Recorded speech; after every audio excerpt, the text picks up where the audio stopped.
Sing hallelujah to the Lord. Sing hallelujah to the Lord. Sing hallelujah. Sing hallelujah. Sing hallelujah to the Lord. Jesus is risen from the dead. Jesus is risen from the dead. Jesus is risen. Jesus is risen.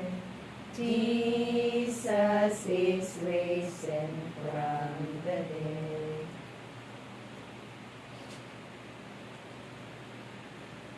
Ang mabuting balita ng ating Panginoon ayon kay San Juan. Papuri sa iyo, Panginoon. Ang mga salita tungkol sa buhay na walang hanggan. Narinig ito ng kanyang mga alagad at marami sa kanila ang nagsabi, mabigat na pananalita ito. Sino ang makakatanggap nito?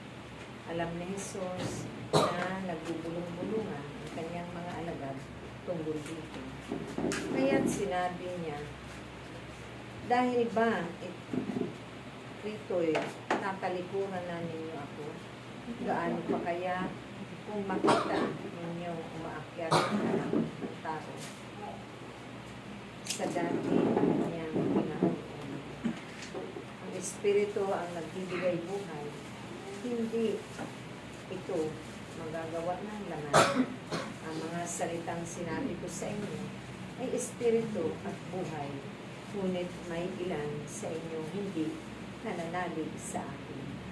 Sapagkat talastas ni Jesus buhat pa noon, una kung sino-sino ang hindi nananalig sa kanya at kung sino ang magkanulo sa kanya. Idinugtong pa niya, iyan ang dahilan, kaya ko sinabi sa inyo na walang makalalapit sa akin, malibang tuubin ito ng mga. Mula nooy, marami sa kanyang mga alagad ang tumalikod at hindi na sumunod sa kanya. Kaya't tinanong ni Jesus ang 12, ibig din ba ninyong umalis? Sumagot si Simon Pedro, Panginoon, kanino po kami pupunta? Nasa inyo ang mga salitang nagbibigay buhay na walang hanggan. Naniniwala kami at ngayon natitiyak namin kayo ang banal na Diyos. Sumagot si Jesus, hindi ba hinirang ko kayong 12?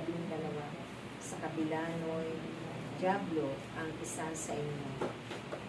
Ang tinutukoy niya ay si Judas na anak ni Simon Iscariote, sapagkat si Judas isa sa 12 at siyang magkakanulo sa kanya.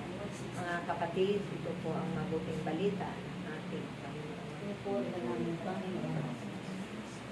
Sing hallelujah to the Lord. Sing hallelujah to the Lord. Sing